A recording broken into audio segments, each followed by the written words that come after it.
الحمد لله رب العالمين الرحمن الرحيم مالك يوم الدين إياك نعبد وإياك نستعين اهدنا الصراط المستقيم صراط الذين أنعمت عليهم غير المغضوب عليهم ولا الضالين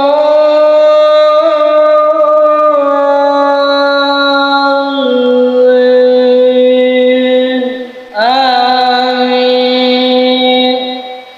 بسم الله الرحمن الرحيم ألف لام ميم ذلك الكتاب لا ريب فيه هدى للمتقين الذين يؤمنون بالغيب ويقيمون الصلاة ومما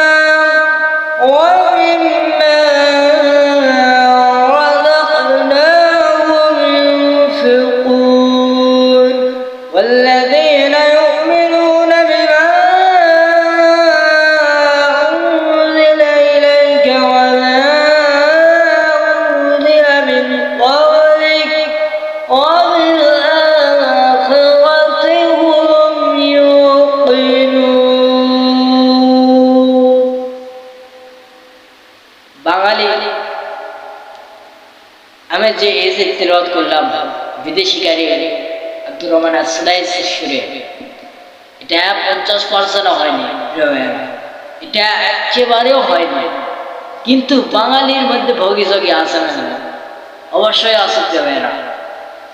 এখানে দেখেন আপনি যে এই যে সুরটা দিলাম, আমি এই সুরটা যে দিলাম, এই সুরটা বাংলাদেশে কোনো ইমামতি করতে গেলে, মানে বাংলাদেশে কোনো গ্রাম অঞ্চলে ইমামতি করতে গেলে এই সুরটা যখন দিবেন তখন বাঙালিরা মনে করবে এটাই হবে, এটাই প্রয়োজন। কিন্তু বাঙালিদের মধ্যে ভোগী যোগী রয়েছে, ঠিক কিনা? এই জন্য প্রিয় ভাইরা, এই সুর 50% হয়নি, এই সুর 50% হয়নি। ওনারা যে তেলাওয়াতটা করেন, ওনাদের তেলাওয়াত শুনলে আপনি অবাক হয়ে যাবেন। আব্দুর রহমান আসলাইস সুর এটা 50% হয়নি। এটা বাঙালিরা মনে করবে যে ইমামই দরকার না কেন। আপনাদের মাঝে যদি সুর থাকি, একটা কোরআন তেলাওয়াত করেন, মনে শান্তি আসে, ঠিক কিনা? মক্কার ইমামেরা যখন তেলাওয়াত করে তাদের সুর শুনে আপনার চোখে পানি গড় গড় করে পড়ে যাবে। কথা কন না কেন? পানি গড় গড় পড়ে যাবে। আমার উস্তাদ তেলাওয়াত করতেন এরকমই, যে সূরা ফাতিহা এরকম করে তেলাওয়াত করতেন, যেরকম দেখেন আপনাদেরকে শোনাই। এই যে এই সুরে তেলাওয়াত করতেন, মানে নিজস্ব সুর। সূরা ফাতিহা তেলাওয়াত করে শোনাইতেছি আমার উস্তাদের কণ্ঠে। আলহামদুলিল্লাহি রাব্বিল আলামিন আর-রাহমানির রহিম মালিকি ইয়াউমিদ্দিন ইয়্যাকা না'বুদু ওয়া ইয়্যাকা নাস্তাঈন ইহদিনাস সিরাতাল মুস্তাকিম সিরাতাল লাযীনা আন'আমতা আলাইহিম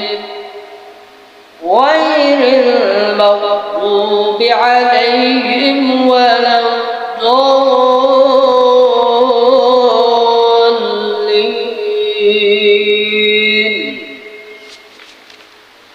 أولئك على هدى من ربهم وأولئك هم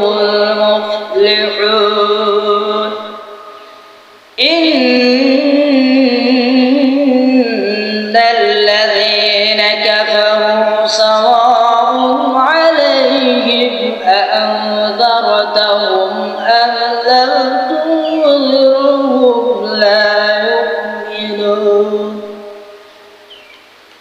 ختم الله على قلوبهم وعلى سمعهم وعلى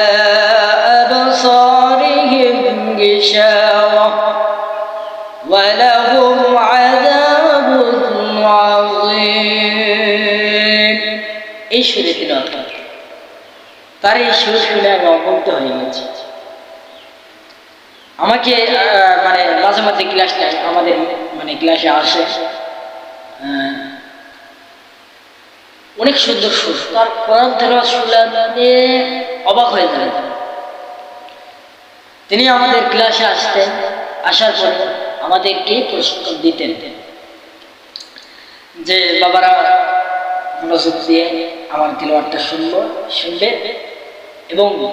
আমাকে অনুসরণ করে এই তেলাওয়াতটা আবার শুনে করো দেখি কে পারে তো আমাকে একটু বলল বাবা তুমি দাঁড়াও তুমি কোরআন তেলাওয়াত করো আমি যে সূরা ফাতিহা তেলাওয়াত করলাম সূরা ফাতিহা মশক করাচ্ছেন ওই সময়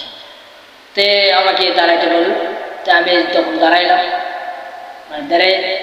বললাম জি ইনশাআল্লাহ তো দাঁড়ানোর পর তো কোরআন তেলাওয়াত করতে বলল কোরআন তেলাওয়াত যখন করতে শুরু করলাম একই রকম যখন সুর হুজুরের সুরে আমি এই যে সূরা ফাতিহাটি যখন বলতে শুরু করলাম শুরু করার শেষ দিকে যায় হুজুর বলতেছে বাবা তুমি কোথায় ট্রেনিং নিয়েছো আমি বললাম হুজুর এটা ট্রেনিং আমার কি আপনার থেকে তো শিক্ষা তারপর হুজুর বলল যে সুরটা একটু হুবহু আমার কণ্ঠেই হয়েছে একটা উস্তাদের দোয়া পাওয়া বিশাল ব্যাপার কোন দেখেন উস্তাদের দোয়া পাওয়া বিশাল ব্যাপার যে উস্তাদটি আপনাকে দোয়া দেবে সেই উস্তাদের প্রতি আপনি দোয়া করবেন উস্তাদটি দোয়া দিচ্ছে দোয়াটা এমনি নয় এই দোয়াটা বড় হওয়ার যে বাবা তুমি অনেক বড় এটা একটা উস্তাদের দোয়া উস্তাদের দোয়াই তো বিশাল ঠিক না আমার উস্তাদ এসে মানে কোরআন তেলাওয়াতের ক্লাসে এসে তো আমাদেরকে মস্ত করাইতেছে যে বিভিন্ন সূরা বাকারা থেকে সূরা আলে ইমরান থেকে বিভিন্ন সূরা থেকে তিনি মস্ত করান আমাদেরকে যে কখন কোনটায় কি জানতে হবে এরপর আমাদেরকে সুর শিখাতেন যাক আলহামদুলিল্লাহ হুজুরকে আল্লাহ তাআলা নেখায় দান করুন হুজুরের দ্বারাই আমি আজ এত বড় হইতেছি তো আলহামদুলিল্লাহ সুর শিখতেই হবে সুরের তিলাওয়াত করে এটা অনেক একটা বড় একটা নিয়ামত আল্লাহ তাআলার একটা নিয়ামত আলহামদুলিল্লাহ